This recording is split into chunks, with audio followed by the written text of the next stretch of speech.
Bab 309. Tuan Muda Ye sudah pergi. Tapi melihat kiri dan kanan, dia tidak melihat sosok Golden Ye di atas panggung. Claire Sen merasa sedikit bingung di hatinya. Arthur Xiao ada di sini, tapi Golden Ye tidak ada di sini. Apa artinya ini? Atau apakah Arthur Xiao ingin membawanya menemui Golden Ye?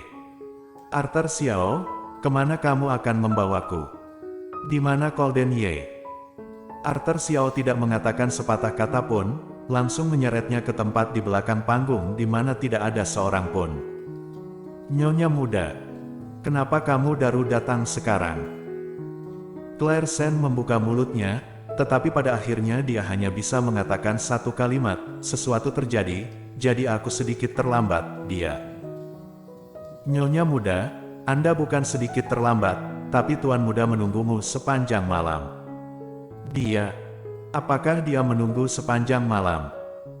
Wajah Claire Sen sedikit pucat, merasa sangat bersalah. Maaf, aku tidak tahu.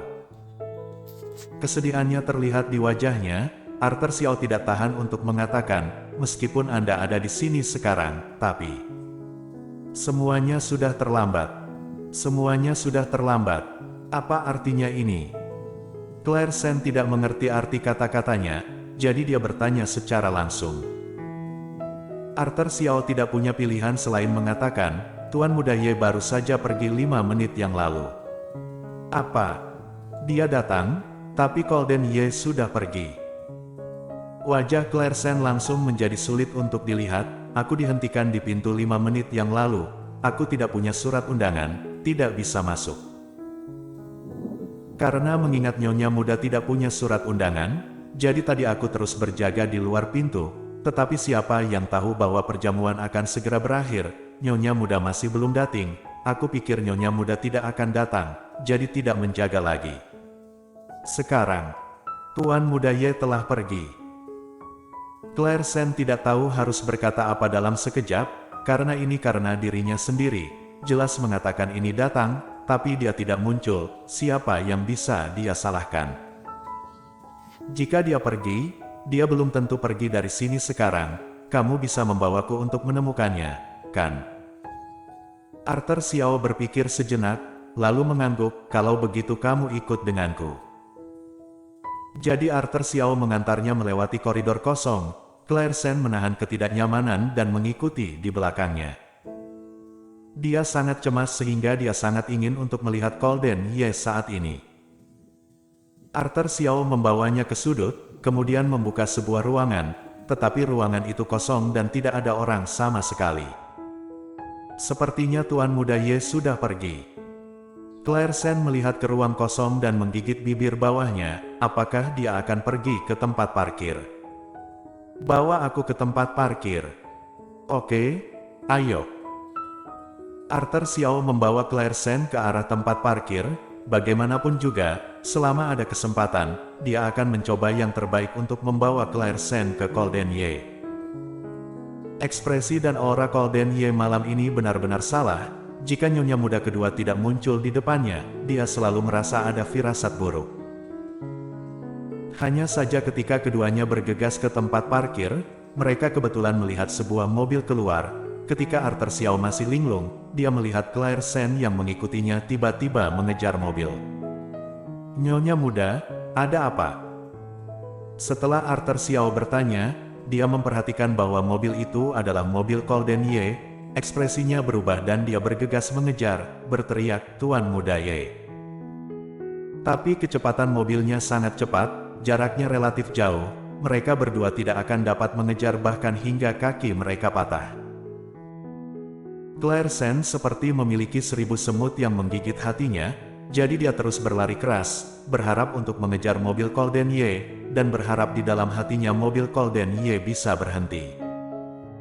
Tapi tidak, mobil itu semakin menjauh darinya, sangat jauh sehingga dia hampir tidak bisa melihat. Akhirnya, Claire Sen secara tidak sengaja tersandung ujung roknya. Seluruh tubuhnya terbanting ke depan, jatuh ke tanah yang dingin dan keras dengan keras. Nyonya Muda. Arthur Xiao berlari cepat, tetapi bagaimanapun juga, kecepatannya tidak secepat kecepatan mobil. Selain itu, dia mendengar teriakan menyakitkan Claire Sen, jadi dia berhenti dan berbalik dan berlari ke Claire Sen. "Nyonya muda, apakah baik-baik saja?" Claire Sen jatuh ke tanah, menyakitkan, tetapi sebelum dia jatuh, dia memikirkan kandungannya dan dengan cepat mengulurkan tangan untuk melindungi perutnya. Lutut dan lengannya lecet, rasa sakitnya luar biasa. Wajah Claire Sen awalnya pucat, tapi sekarang dia merasakan sakit, wajahnya bertambah pucat dan hampir transparan. Dia berbalik kesakitan dan berbaring di tanah yang dingin, memegangi perutnya. Berkali-kali, dia benar-benar beruntung karena dia belum hamil terlalu lama. Kalau tidak selalu terjadi sesuatu seperti ini, sungguh menakjubkan bahwa bayi di perutnya masih bisa tetap sehat. Haruskah dia mengatakan bahwa dia beruntung dan tidak melukai organ pentingnya setiap saat? Atau haruskah dia mengatakan bahwa vitalitas anak di perutnya benar-benar kuat?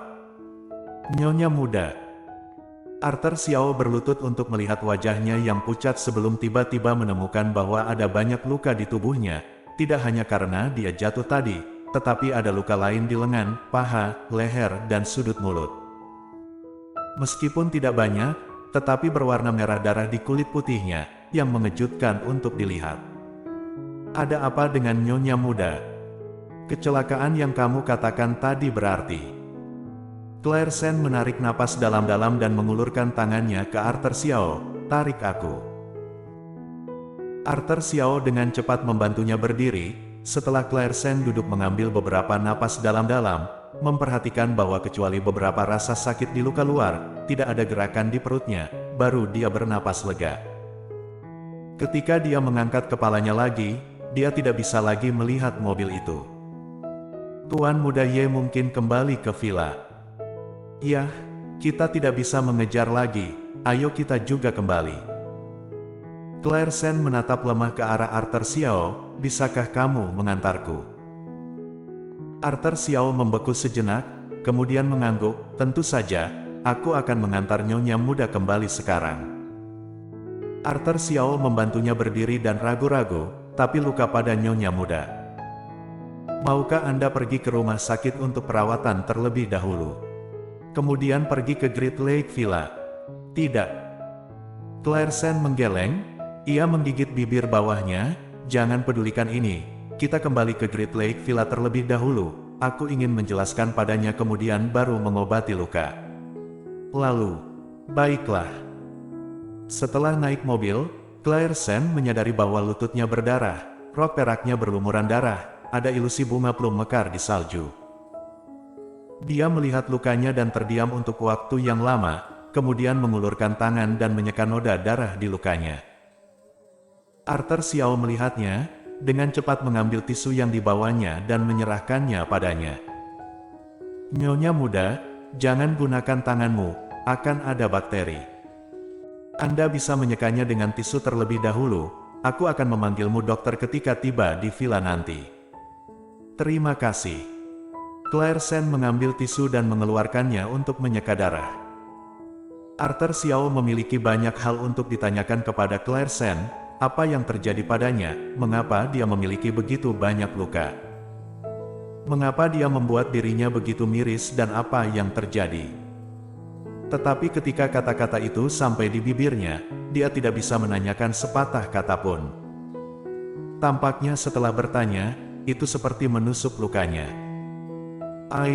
Berharap Tuan Muda Ye bisa memaafkannya atas apa yang dia lakukan malam ini setelah melihat luka-luka ini. Bersambung.